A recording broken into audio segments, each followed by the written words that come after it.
Hello, everybody, and welcome to the August 18th episode of Trips and Traps. I'm Andy Serling, joined by Eric Donovan. Well, 6 races to bring you in 2 segments. We'll start off here in the first segment with the 6th race from August 11th. This is a maiden claimer on the turf at 1 mile, and it's for 3-year-olds and up. We're going to take a look at the 7 Golden Tornado and the 1040 Tears, who has a bunch of trouble going to the turn. Yeah, and this is a great example of a race where it's dynamics versus some trouble, and really, I think it's all about dynamics here, Eric.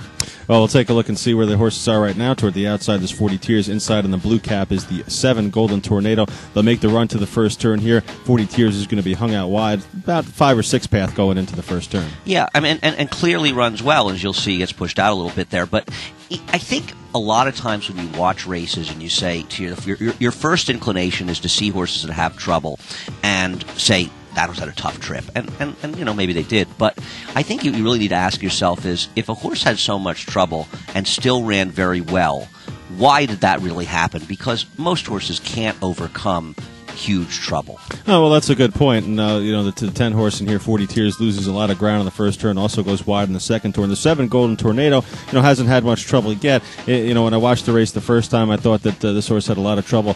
Going into the far turn, kind of made a move up the inside, steadied a little bit there. The race does fall apart, though. I mean, the horse is running 8th, 7th, and 5th early on. The 1, 2, 3 finishes in here. Rumbletown, the horse that sets the pace in here, fades back to finish 5th. And we'll pause it right here and take a look at the 2 horses toward the back of the pack here. Golden Tornado inside of 40 Tears. Yeah, and the other thing about it is this race is won by a horse that had run starts, or an oddball type horse that makes the early move, makes the move around the 3/8 pole, let's say, and it turns out to be the winning move. It was probably just the best horse as it turned out, especially the way the race was run. But the question is, so did this horse make a little bit of a premature move? These other horses waited till the end to move, or was the race just falling apart in front of them? You really have to figure out what you think it really was. Well, I think the race was kind of falling apart a little bit as far as the pace setter is concerned. The 7 Golden Tornado steadies toward the back there, switching toward the outside. 40 Tears once again wide, and Golden Tornado doesn't look like he's going to get much finish in here. A horse that goes down to the inside here looks like a beat horse here, probably going to finish 5th or 6th. I think once Cornelio Velasquez is able to get him off the rail,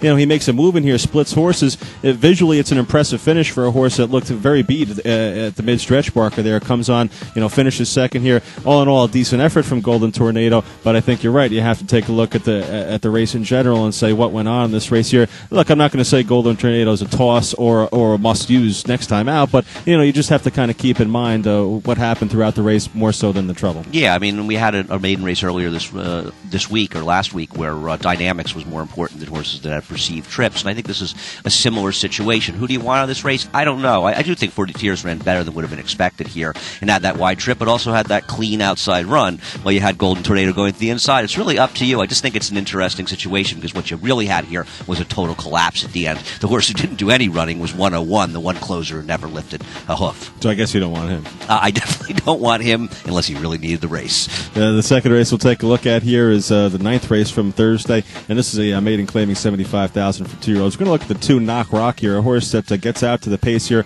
second time starter, I should say, for Scott Schwartz, stretching out distance here. No trouble with the first turn, lots of trouble heading into the second turn, though. Right. Knock Rock's the kind of horse, and I didn't bet him, but if you had bet him, you were allowed to get mad after the race because you bet a horse that was absolutely supposed to win. And sometimes, when Eric and I talk about doing races for this show, my answer will be, oh, come on, it was obvious, everybody saw it. But sometimes we like to show something that's a little bit entertaining and sort of unfortunate. Yeah, Knock Rock, heading into the first turn, has no trouble. And you see it a lot with speed horses that are especially young horses that might be a little green.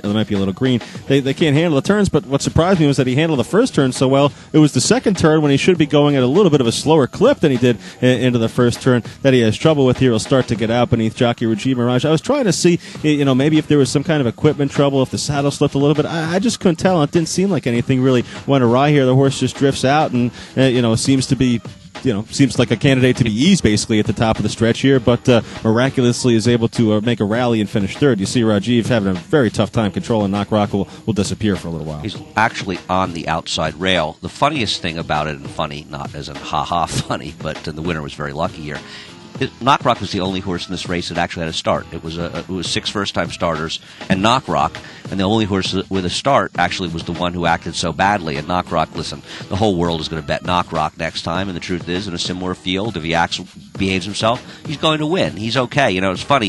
He's a Scott Schwartz horse, and I look back and I think of Pocket Cowboys, whose debut was on the turf, and he ran a winning race and with a ton of trouble. And I think we probably even showed it on Trips and Traps, and it basically took him 2 years before he got on the turf again. I think Knockrock will be on the turf pretty soon. I would think so. One more race in this first segment. We're going to switch to the dirt here. Look at a maiden race for 2-year-olds, and we're going to look at the 5 Right to Vote and the 6 Love to Run. This is a race that featured a heavy Todd Pletcher favorite, the 4 How Do I Win. Yeah, and I will say the first thing to say out of this race is that How Do I Win we'll never figure out how to win. I wouldn't touch that horse with a 10-foot pole.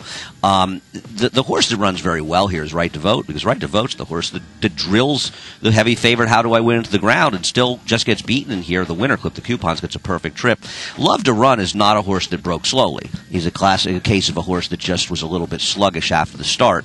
He's a promising horse for trainer John Kimmel. He is. Looks like he's got a nice future, and probably a little bit more distance will be something he'll relish, as well as we see the early pace scenario set up here with the 4 horse How Do I Win setting the pace on the inside. Right to Vote, who's right up on the pace on the outside there. First time starter at 37-1 from the Owen Hardy barn. The winner, Clip the Coupons, is sitting third down toward the inside, getting that dream scenario there. Really amazed at how well the 5 Right to Vote ran here. I mean, it defeated the heavy favorite, and I think was a little bit green in the stretch too. It seems like he's just trying to figure things out a little bit through the lane, but once he got on track, he finished up well, and we'll see the 6 toward the back of the pack there, Love to Run, who is taking advantage, I guess, a little bit of this pace, but still seems that just a little bit too much to do here. Yeah, I guess. I mean, I think he runs very well. It's hard with first-time stars to make these big closes. Sometimes we think they ran better than they did because it's sort of rare to see one run. Now, this is a race that collapses at the end. I mean, they do go their last eighth of a mile in 13-2, and I think that makes Love to Run look better than he did. On the other hand, he didn't have anybody else making any moves in here, so he did do something that nobody else in the race did. And other than that, the pace somewhat held together. They clipped the Coupons. This did not come off that fast a race, and it got a figure of in the low 80s. Clipped the Coupons is a horse I would never bet again in the future. I think he had an absolutely perfect trip. I think he was cranked up to win his first start. I don't want any part of him. I don't know how Right to Vote comes out of this race, but this is a very promising effort for a horse because of extreme speed. Love to Run feels like a horse moving forward that could be okay. Yeah, I'd be looking to see what Right to Vote does next time out. I think a horse that'll definitely benefit from that start, and seems like he's got a little bit of learning to do, so I think he'll move forward. He does. I hope his next starts aren't on synthetic racetracks. Anyway, that does it for the first episode of Trips and Traps. We can use all the help we could get. Trips and Traps at NYRA.com. Come on back for the second segment.